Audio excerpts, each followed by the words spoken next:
ہاتھ جو انہوں نے باندھا ہے، آپ دیکھ رہے ہیں کہ ہاتھوں کے متعلق دو حدیثیں الگ الگ ملتی ہے۔ ایک حدیث میں آتا ہے وضع، رکھا، یہ رکھنے والا طریقہ ہے، رکھا۔ ایک حدیث میں آتا ہے قبضہ، پکڑا۔ پکڑنا بھی ثابت ہے اور رکھنا بھی ثابت ہے، آپ دونوں پر عمل کر سکتے ہیں۔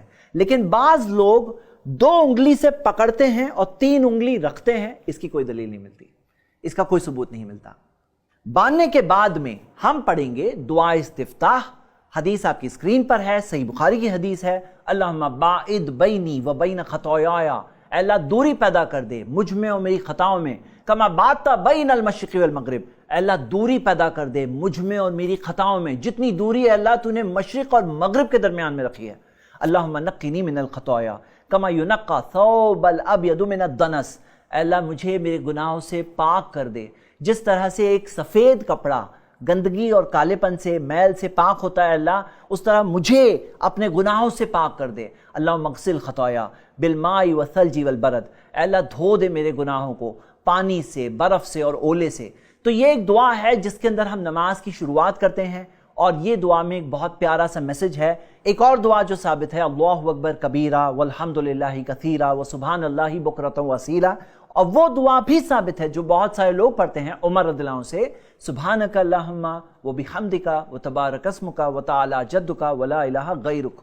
اس کے بعد ہم کیا کہیں گے؟ اعوذ باللہ من الشیطان الرجیم، بسم اللہ الرحمن الرحیم، اور پھر پڑھیں گے ہم سورۃ الفاتحہ، چاہے آپ اکیلے نماز پڑھ رہے ہیں، چاہے آپ امام کے پیچھے نماز پڑھ رہے ہیں، کیونکہ نبی صلی اللہ علیہ وسلم نے صحابہ کو یہ بھی سکھایا کہ جب تم امام کے پیچھے ہو، لا تفعلوا الا بفاتحۃ الکتاب، امام کے پیچھے مت تلاوت کرو سوائے سورۃ الفاتحہ کے، فإنہ لا صلاۃ لمن لم یقرأ بها، کیونکہ جو سورۃ الفاتحہ نہ پڑھے اس کی تو نماز ہی نہیں ہوتی۔ سورۃ الفاتحہ پڑھنے کے بعد ہم کیا کریں؟ نبی صلی اللہ علیہ وسلم کا عمل ہمیں ملتا ہے، وَإِذَا قَرَأَ وَلَا الضَّالِّينَ، جب نبی صلی اللہ علیہ وسلم وَلَا الضَّالِّينَ کہتے، قَالَ آمین، اس کے بعد آمین کہتے، وَرَفَعَ بِهَا صَوْتَهُ، اور نبی صلی اللہ علیہ وسلم کی آواز بلند ہوتی۔ یہاں تک کہ ہم دیکھتے ہیں کہ صحابہ اکرام اور تابعین کا ہمیں عمل ملتا ہے کہ وہ لوگ جب سورۃ الفاتحہ پڑھی جاتی اس کے بعد آمین سب لوگ بلند آواز میں کہتے، حتی ان للمسجد للجہ، یہاں تک کہ پوری مسجد گونج اٹھتی تھی۔ سورۃ الفاتحہ کے بعد کیا کریں گے؟ سورۃ الفاتحہ کے بعد میں کوئی سورہ یا بعض آیتوں کی تلاوت کریں گے، لیکن میں آپ کو بتا دوں، جیسے کہ آپ حدیث دیکھ سکتے ہیں، کہ یہ تلاوت فرض نہیں ہے، یہ سنت ہے، جیسے کہ امت کا اجماع بھی اس موضوع پر ہے۔ تلاوت کے تعلق سے 2 باتیں یاد رکھیے۔ پہلی بات یہ کہ تلاوت کے اندر زبان سے پڑھنا، ہونٹوں کا ہلنا، یعنی زبان سے پڑھنا، یہ لازم اور ضروری ہے۔ پیارے نبی محمد صلی اللہ علیہ وسلم نے ذکر کے تعلق سے فرمایا، سنن ابن ماجہ میں صحیح سند سے حدیث ہے، لا یزال لسانک رطبا من ذکر اللہ، تمہاری زبان ہمیشہ اللہ کے ذکر سے گیلی رہے۔ زبان گیلی تب ہوگی جب زبان ہلے گی تو گیلی رہے گی۔ اسی وجہ سے علماء اکرام کہتے ہیں کہ نماز کے اندر زبان کا ہلنا ضروری ہے، پڑھنا ضروری ہے۔ ایسا نہیں خاموشی سے آدمی کھڑا ہے دل میں پڑھ رہا ہے، ایسے نہیں ہونا چاہیے۔ دوسری بات یہ یاد رکھیے میرے بھائی میری بہنیں، کہ جو آپ پڑھ رہے ہیں اس کی میننگ بھی یاد کریے، اسے سمجھیے بھی، تاکہ صرف زبان سے پڑھ رہے ہیں ایسا نہ ہو بلکہ دل بھی اس میں شامل ہو۔ یاد رکھیے جتنا ہم سمجھیں گے اتنا دل و دماغ بھی زیادہ لگے گا، اتنا ثواب بھی زیادہ ملے گا۔ آئیے اب ہم قیام سے بڑھتے ہیں رکوع کی طرف، اور جیسا کہ حدیث آپ دیکھ چکے ہیں کہ قیام سے رکوع میں جاتے وقت کیا کرنا ہے؟ رفع الیدین کرنا ثابت ہے۔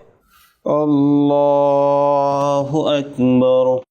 رکوع کے متعلق آپ یہ یاد رکھیے کہ رکوع میں پیٹھ سیدھی ہونی چاہیے، اور نبی صلی اللہ علیہ وسلم نے اسے بدترین قسم کا چور کہا جو رکوع اور سجدے میں اپنی پیٹھ کو سیدھی نہیں کرتا۔ نبی صلی اللہ علیہ وسلم کے تعلق سے تو آتا ہے کہ رکوع کی حالت میں ان کی پیٹھ اتنی سیدھی ہوتی کہ پانی اگر ڈال دیا جاتا تو وہ وہیں کے وہیں رہتا، اور نبی صلی اللہ علیہ وسلم نے فرمایا کہ تم میں سے کسی کی نماز اسے تب تک کام نہیں آئے گی یہاں تک کہ وہ رکوع اور سجدے میں اپنی پیٹھ کو سیدھی نہ کر لے۔ دوسری چیز، ہاتھوں کو سیدھا کرنا۔ ظاہر سی بات ہے اگر ہاتھ سیدھے ہونے ہیں تو پاؤں کو پیچھے کی طرف ہی پش ہونا پڑے گا تاکہ ہاتھ پوری طرح سے سیدھے ہو جائے انشاءاللہ۔ گھٹنوں پر ہاتھ کس طرح ہونے چاہیے؟ آپ دیکھیں گے کہ حدیث میں الفاظ آتے ہیں کہ نبی صلی اللہ علیہ وسلم کے ہاتھ گھٹنوں پر اس طرح ہوتے تھے، کأنہ قابض علیہما، جیسے کہ گھٹنوں کو پکڑے ہوئے ہیں۔ تو یہ سب باتوں کا خیال رکھیں. رکوع میں پڑھنا کیا ہے؟ سبحان ربی العظیم تو مشہور ہے، لیکن آپ اگر حدیثیں دیکھیں گے دوسری جو آپ کی اسکرین پر ہے تو ہم دیکھتے ہیں سبحانک اللہم ربنا و بحمدک اللہم اغفر لی بھی ثابت ہے، سبوح قدوس رب الملائکۃ والروح بھی ثابت ہے، سبحان ذی الجبروت والملکوت والکبریاء والعظمہ بھی ثابت ہے، اور بھی اذکار ہے جو اس میں ثابت ہے. رکوع سے کھڑے ہوتے وقت کیا کہنا ہے؟ سمیع اللہ لمن حمدہ، آپ بتائیں گے. سمع اللہ لمن حمدہ ربنا ولک الحمد حمدا کثیرا طیبا مبارکا فیہ. جیسا کہ آپ نے دیکھا کہ رکوع سے کھڑے ہوتے وقت انہوں نے اپنے ہاتھ اٹھائے، رفع الیدین کیے. یہ تیسرا موقع ہے رفع الیدین کرنے کا. پہلا موقع تب تھا جب ہم نے نماز شروع کی تھی، دوسرا موقع تب تھا جب رکوع میں گئے، اور تیسرا موقع تب ہے جب رکوع سے سمیع اللہ لمن حمدہ کہتے ہوئے اٹھتے ہیں. پہلی بات یہ. دوسری بات آپ نے دیکھا کہ سمیع اللہ لمن حمدہ کے بعد کیا کہتے ہیں؟ ربنا لک الحمد، یہ ثابت ہے. ربنا ولک الحمد کہنا بھی ثابت ہے. اللہم ربنا لک الحمد بھی ثابت ہے. اللہم ربنا ولک الحمد بھی ثابت ہے. اور ایک دعا ثابت ہے جو بہت سارے لوگوں کو نہیں پتا ہے، لیکن بخاری کی حدیث ہے جیسا کہ آپ دیکھ سکتے ہیں، حمدن کثیرن طیبن مبارکن فیہ کہنا ثابت ہے. ایک اور دعا جو ثابت ہے صحیح مسلم کی حدیث ہے، ملء السماوات و ملء الارض و ملء ما شئت من شیء بعد، یہ کہنا بھی ثابت ہے. رکوع سے اٹھ کر کھڑے ہونا، یہ کھڑے رہنا، یہ نماز کے ارکان میں سے ہے. صحابی رسول انس کے تعلق سے تو یہ بات ملتی ہے کہ وہ جب نبی صلی اللہ علیہ وسلم کا نماز کا طریقہ بتاتے تو اتنی وقت تک کھڑے رہتے کہ پیچھے والوں کو لگتا کہ کہیں بھول تو نہیں گئے. اور ہم یہ دیکھتے ہیں کہ بعض لوگ اتنی جلدی میں ہوتے ہیں کہ اٹھ کر پوری طرح سے کھڑے نہیں ہوئے ہوتے ہیں کہ ڈائریکٹلی سجدے میں چلے آتے ہیں. تو یعنی کہ ان کا وہ رکن مس ہو جاتا ہے، یعنی کہ ان کی وہ رکعت ہی نہیں ہوتی ہے. تو ہمیں اس بات کی طرف دھیان دینا چاہیے. اگلا سٹیج نماز میں ہے سجدہ. بلال بھائی انشاءاللہ کر کے بتائیں گے. اللہ اکبر. چند چیزیں آپ نوٹس کریے. بلال بھائی سے ریکویسٹ ہے ایک بار پھر یہ کر کے بتائیے تھوڑا سلو موشن میں، تاکہ لوگوں کو میں بات بتا سکوں انشاءاللہ. آپ سب نوٹس کریے. سب سے پہلی چیز یہ نوٹس کریے، رکوع کر چکے ہیں، رکوع سے کھڑے ہو چکے ہیں، اذکار پڑھ چکے ہیں، اب سجدے میں جا رہے ہیں. اب آپ نوٹس کریے، سب سے پہلی چیز یہ نوٹس کریے کہ ہاتھ ان کے پہلے زمین پہ ٹچ ہوئے، اس کے بعد گھٹنے زمین پر جا رہے ہیں. حدیث کیا ہے؟ نبی صلی اللہ علیہ وسلم نے فرمایا فَلْيَضَعْ يَدَيْهِ قَبْلَ رُكْبَتَيْهِ، کہ تسے چاہیے کہ اپنے ہاتھوں کو پہلے رکھے گھٹنوں سے پہلے. وَلَا يَبْرُكْ بُرُوكَ الْبَعِيرِ، اور جس طرح سے اونٹ اپنے گھٹنوں کو ٹیکتا ہے اس طرح سے گھٹنے کو ٹیکنا نہیں چاہیے. نبی صلی اللہ علیہ وسلم کے تعلق سے قولی اور فعلی دونوں حدیثیں اس تعلق سے موجود ہے. اور ایک بات بتا دوں کہ اونٹ کے پاس ہاتھ نہیں ہوتے ہیں، چاروں پاؤں ہی ہوتے ہیں، اور وہ پاؤں جو ٹیکتا ہے اس طرح سے نبی صلی اللہ علیہ وسلم نے ٹیکنے ہمیں منع کیا. اب سجدے میں جب وہ جا رہے ہیں، سجدے کے تعلق سے میرے بھائیوں می بہنیں، پہلی حدیث ہم دیکھ رہے ہیں کہ نبی صلی اللہ علیہ وسلم نے جو ہاتھوں کو رکھا حذو منکبیہ، کندھوں کے معیار تک، ایک یہ ثابت ہے.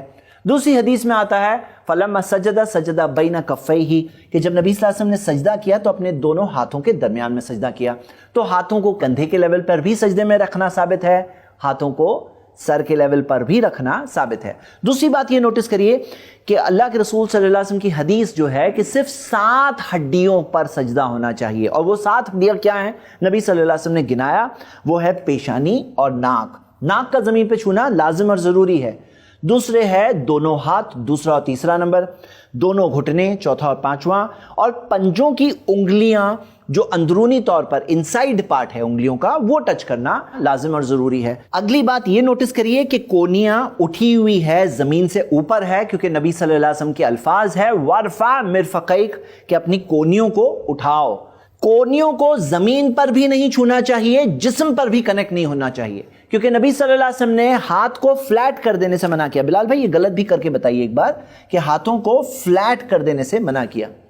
جس طرح سے یہ طریقہ ہے، آپ دیکھ رہے ہیں، یہ طریقہ منع کیا نبی صلی اللہ علیہ وسلم نے. انبساط القلب، کہ جس طرح سے کتا اپنے ہاتھ کو لٹا دیتا ہے، آپ نے دیکھا ہوگا، یہ فوٹو میں دیکھ سکتے ہیں، اس طرح نبی صلی اللہ علیہ وسلم نے ہمیں ہاتھ اس طرح سے لٹانے سے منع کیا. اچھا پھر ایک بار صحیح والا بتائیے. آپ صحیح طریقے سے آپ نوٹس کریے کہ 7 ہڈیاں زمین پر ہوتی ہیں، اور حدیث کے الفاظ آتے ہیں کہ اگر کوئی چھوٹا بکری کا بچہ گزرنا چاہے تو وہ گزر سکتا ہے. جیسے کہ میں دیکھ رہا ہوں یہاں سے وہاں پار جگہ ہے، آسانی سے اگر کوئی چھوٹا جانور گزرنا چاہے تو گزر سکتا ہے. ایک اور حدیث میں الفاظ آتے ہیں کہ ہاتھ اس قدر دور ہوتے کہ پیچھے سے